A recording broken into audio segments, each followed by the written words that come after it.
வணக்கம். நான் பார்த்து சமைத்தேன் அன்னபூர்ணி. நான் வந்து குக்கிங் வீடியோஸ் போட்டு கொஞ்ச நாள் ஆச்சு. ஏன்னா நான் அப்படி விசேஷமாக எதுவும் சமைக்கலை. எப்போதும் தினமுமே நம்ம வீட்டில் சமைக்கிற சமையல் தான் சமைத்தேன். அதனால தான் போடலை. இன்றைக்கி வந்து போடலாம், சாதாரண சமையலாக இருந்தால் கூட பரவாயில்லன்னு சொல்லி போடுறேன்.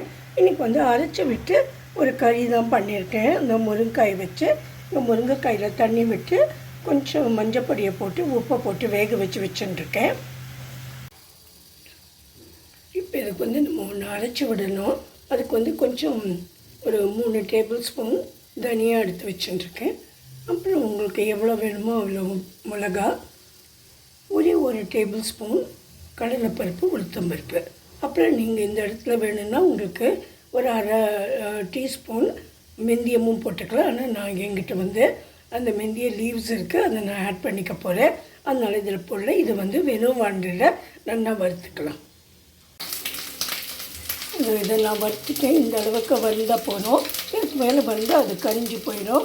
அதுக்கப்புறமா நான் வந்து ஒரு மூடி தேங்காவை நல்லா அதுலேருந்து இந்த சிரட்டையிலேருந்து எடுத்து வச்சுருக்கேன்.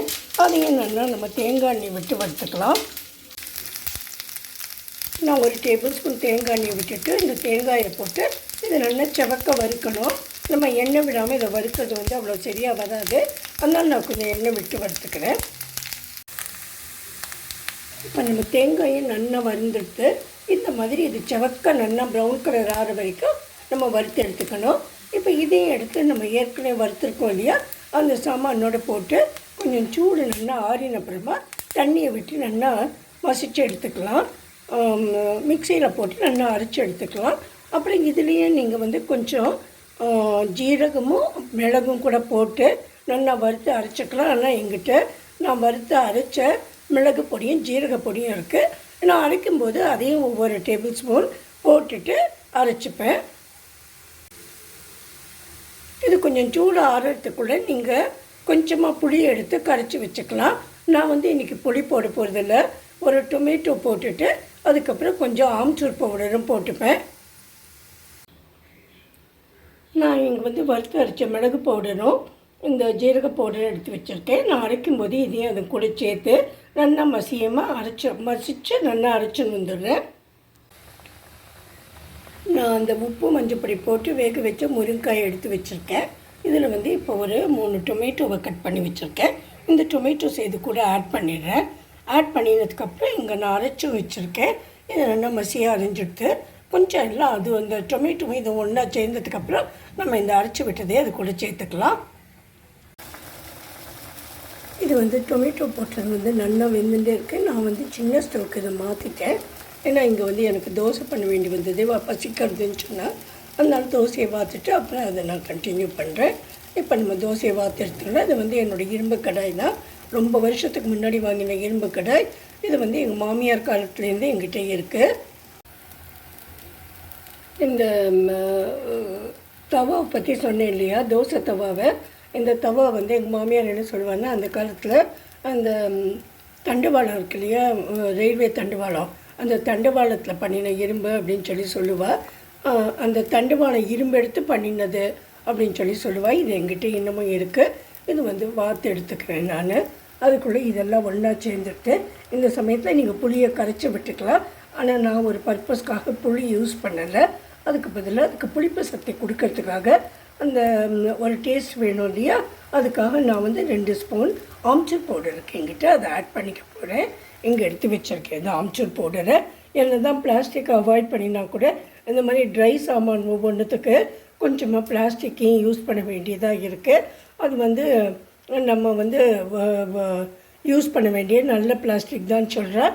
இருந்தால் கூட அவாய்ட் பண்ணுறது நல்லது. நான் 1-2 சாமான் போட்டு வச்சுருக்கேன். இது கூட எடுத்து எவர் சில்வர் டப்பாவில் ஆக்கணும்.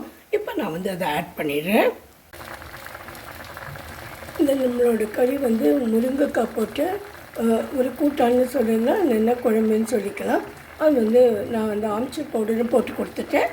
அந்த புளி டேஸ்ட்டும் வந்து கடிச்சிட்டு இப்போ நம்ம அரைச்சி வச்ச அந்த சாமான்கள்லாம் அந்த தேங்காயெலாம் போட்டு அரைச்சோம் இல்லையா, அதை வந்து இது கூட ஆட் பண்ணிடலாம். இப்போ நம்ம குழம்பு நல்ல நடுக்கொதி வந்து நல்லா கொதிச்சுடுத்து. அப்போ இதை நான் வந்து கேஸ் அணைச்சிட்டேன். இதுக்கு நான் வந்து ஒரு அச்சு வெல்லம் போட போகிறேன்.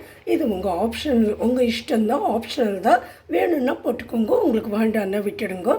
நான் வந்து கொஞ்சமாக அதை போட்டுக்க போகிறேன். அதுக்கப்புறம் கொஞ்சம் ஒரு 2 டீஸ்பூன் பெருங்காயமே இது கூட ஆட் பண்ணிவிட்டு அதுக்கப்புறம் தாளித்து கொட்ட வேண்டியதுதான்.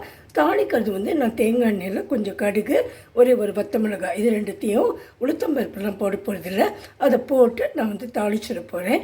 இந்த ஸ்டேஜில் வந்து உங்களுக்கு கொஞ்சம் பருப்பு சேர்க்கணும், பருப்பு இல்லாமல் எங்கள் வீட்டில் யாரும் சாப்பிட மாட்டேன் அப்படின்னா நீங்கள் வேக வச்ச துவரம் பருப்பு இருந்தால் சேர்த்துக்கலாம். ஆனால் இதுக்கு அவசியம் இல்லைங்கிறதுனால நான் சேர்க்க போகிறதில்ல. அடுத்தது நான் பண்ண போகிறது வந்து ஒரு கேபேஜ் ஃப்ரை தான். அதுக்கு கேபேஜ் நறுக்கி வச்சுட்டுருக்கேன். அடுத்தது நான் பண்ண போகிறது வந்து கேபேஜ் ஃப்ரை தான். அதுக்கு வந்து பாதி கேபேஜை நறுக்கி வச்சுட்டுருக்கேன். அப்புறம் இந்த பஜ்ஜி மிளகான்னு சொல்லுவோம் இல்லையா, அந்த மாதிரி பெரிய பெரிய மிளகா கிடச்சிது. அதில் 2 மிளகாயை கட் பண்ணி வச்சுட்டுருக்கேன். என்கிட்ட 4 வேக வச்ச உருளைக்கிழங்கு துண்டு இருந்தது. நீங்கள் உருளைக்கிழங்கி இதில் போட்டுக்கலாம். ஆனால் என்கிட்ட அது இருந்ததுனால நான் அதை வந்து யூஸ் பண்ணிக்க போகிறேன். அது கடைசியில் தான் போடுவேன். அப்புறம் ஒரு கேப்சிகமும் நறுக்கி வச்சுட்டுருக்கேன். அதையும் இது கூட ஆட் பண்ணி நம்ம முதல்ல கடுகு, உளுத்தம்பருப்பு, கடலைப்பருப்பு இதை போட்டு தாளிச்சிட்டு இதையும் போட்டுட்டு இதுக்கு வந்து கொஞ்சம் மஞ்சள் பொடியும் போட்டு நம்ம பார்க்கலாம். உப்பும் போட்டுடலாம். இது வந்து கைக்குத்தல் அரிசி சாதம். இது வந்து இந்த கோஸ் கேபேஜ் தோரன். இது வந்து முருங்கைக்காய் கறி, அதாவது குழம்பு, அரைச்சி விட்ட குழம்பு. இது 3 பண்ணிவிட்டேன். இங்கே வந்து நான் இந்த சேனக்கிழங்கு இருக்கு இல்லையா, அதை நல்லா நறுக்கி அலம்பி முதல்ல தோலெல்லாம் செத்திட்டு அதுக்கப்புறம் இந்த மாதிரி ஸ்கொயராக நறுக்கி இதில் கொஞ்சம் மஞ்சள் பொடியை போட்டு நேற்று ஃப்ரிட்ஜில் வச்சுட்டேன். இதுக்கப்புறம் இதுக்கு கொஞ்சம் காரப்பொடியும், அதாவது மிளகா பொடியும், உப்பும் போட்டுட்டு நல்லா பெரட்டி எடுத்து ஷாலோ ஃப்ரையாக பண்ணணும். ஆனால் அதுக்கு நேரம் இல்லை எனக்கு. ஏன்னா அவளுக்கு வந்து சாப்பிடணும், ஆஃபீஸ் போகணுன்னு சொல்லி எல்லாருக்கும் டைம் ஆகிடுதுன்னு சொல்கிறா. அதனால இதை எடுத்து வச்சுட்டு கொஞ்சம் நேரத்துக்கு அப்புறமா பண்ணி மத்தியானம் யார் சாப்பிட்றாளோ லஞ்சு அவளுக்கெல்லாம் கொடுத்துட்டு, ஏன்னா குழந்தைகளுக்கெல்லாம் ஸ்கூல் பூட்டியிருக்கு இல்லையா, அத்தை தான் இருக்கா. அவள் வந்து இது சாப்பிடுவாளான்னு தெரியல. சாப்பிடலைன்னா அப்பெல்லாம் பொரிக்கணும் அவளுக்கு. அதுக்கப்புறம் இதை பொரித்து ராத்திரிக்கு நான் கொடுத்துருவேன் மற்றவளுக்கு. இதுதான் எனக்கு சமையல். ஆனால் நான் இதை பண்ணும்போது உங்களுக்கு கண்டிப்பாக காமிக்கிறேன்.